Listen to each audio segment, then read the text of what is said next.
This video is titled, How It All Ends, Your Mission, and is the final video. Thank God! Oh, I thought you'd gone. Anyway, this is the final video in the expansion pack accompanying the video, How It All Ends.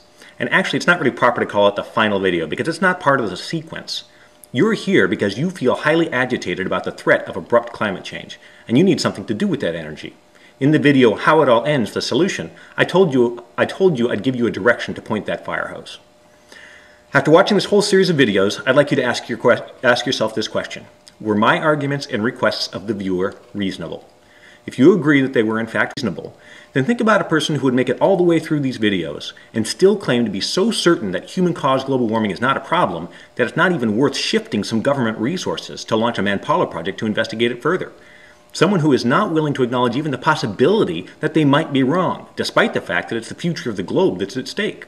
Someone who sincerely feels that their judgment of the evidence on a scientific issue is not only equal to, but is better than the judgment of, at this point, every credible scientific organization on the planet. In fact, so much better that it's not even worth them doing more homework. So you've got to ask yourself, is that a person you want in any way influencing policies which might have a significant impact on you? Now, I'm very nervous about saying this next thing because it could very easily be twisted or quoted out of context to seem megalomaniacal. Megalomaniacal? Kind of. But I think I need to, because after all of my analysis, I think that the stakes are so high that it's not only my ethical obligation, but it is also simply in the pragmatic best interest for my kids to put aside my own fears and do what I conscientiously judge is necessary. What are you talking about already? So here's my radical request of you. If hardline skeptics cannot be convinced by reason that action on climate change is in the best interest of all, that at the very minimum a Manpala project to study the expected value of the various options should be launched with the greatest urgency as soon as possible, then they must be eliminated from the discussion.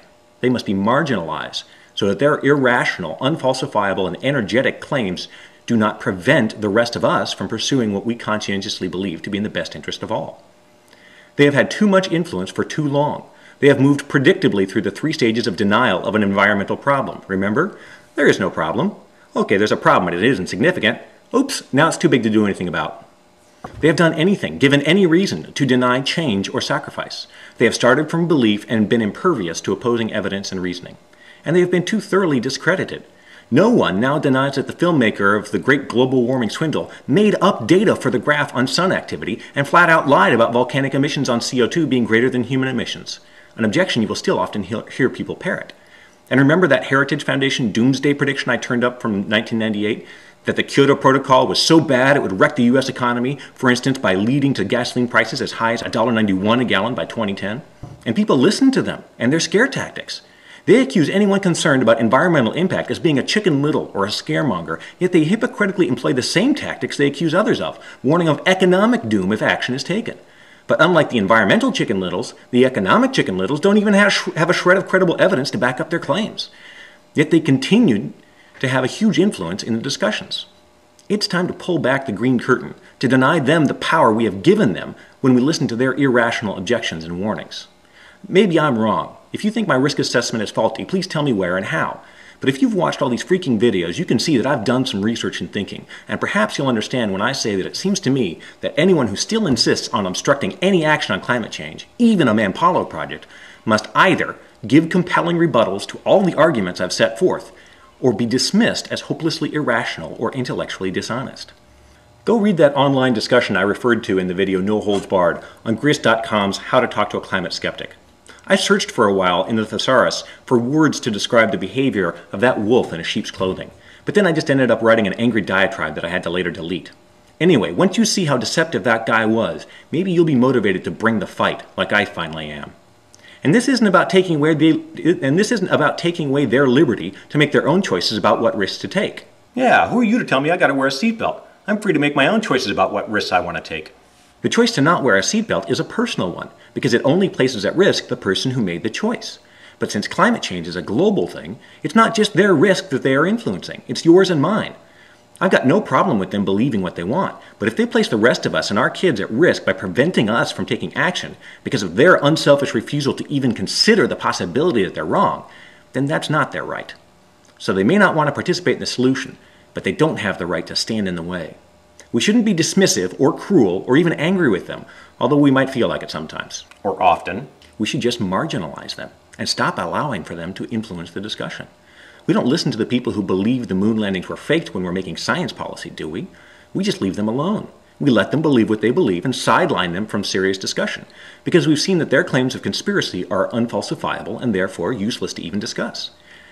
But this isn't like the moon hoaxers, who left to themselves don't harm anybody, because the zealous deniers of climate science and basic risk management are influencing a lot of ordinary folks who aren't irrational or selfish, but still resist any sort of action. There are a lot of people who haven't learned enough yet to realize the very real dangers involved here, and they are being duped by the impervious skeptics. So these zealous denialists are preventing the culture as a whole from recognizing abrupt climate change as our greatest potential threat, and are thus delaying the significant policy changes which may be our only hope. Help me, Obi-Wan Kenobi. You're my only hope. Wouldn't you agree that at this point, the die-hard skeptics' outright rejection of the statements from AAAS, NAS, and USCAP essentially amounts to a conspiracy theory? And you should be aware of how influential these people can be. There are members of the U.S. Congress who fall into this category. We need some information warriors out there, doing battle for the cause of evidence and reason, for risk management and forethought, for sacrifice and generosity. Not so much to defeat the impervious skeptics, who appear to be unreachable, but to protect the innocents from the skeptics' unreasoning faith. Because if you simply ignore the hardline skeptics and let their comments stand, the next unsuspecting viewer who is inclined to not be concerned about climate change will have their misperception reinforced by the skeptics' comments.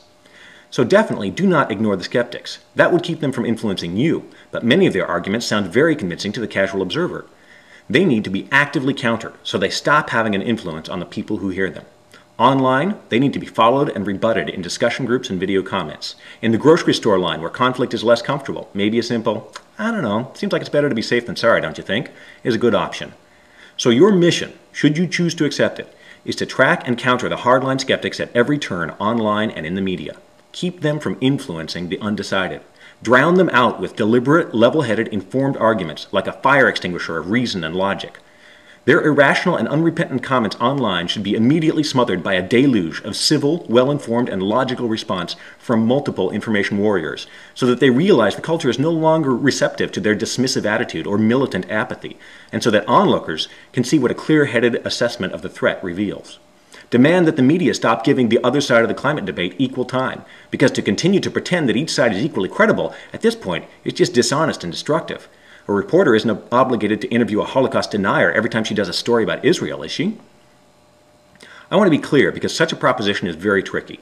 It could easily be, and sometimes is, leveled at those of us who are on the other side of the debate. The warmer says to the skeptic, "I'm going to try to get people to ignore you, because it's no use even arguing with you. Whatever evidence or reasoning I come up with, you come up with a flimsy way to either explain it away or just plain ignore it." And the skeptic says to the warmer, That's funny. I was just going to say the same thing about you. "So why am I asking you to conclude that it's the skeptic who's in the wrong? I'm not. Who the heck am I to tell you what to believe? I'm just some guy on the web." What I am asking you to do is to trace the points of the discussion back and forth, to track the skeptic's rebuttal to the warmer's argument, and then the warmer's response to that rebuttal, and then the answer to that response, and then the refutation of that answer. And I'm confident that you'll discover for yourself that it is the skeptic who falls down first, who dodges the rebuttal of their point by changing the subject, or, here's the most common stumble, by simply reasserting their claim, but in a different way. Usually that's your clue that they don't have an answer and are basing their claim on belief or a bias rather than on evidence and reasoning. Make sure you watch all the other videos that I've done first, especially the ones for the skeptics, so that you know what you are up against, the strength of the logic that they are impervious to, and so that you are well equipped to kick some serious tootie in the discussion forums. Remember, you are unlikely to convert a hardline skeptic. Your mission is to show to any onlookers how nonsensical and extremist the hardline skeptical claim has become once all the good-sounding fluff is stripped away.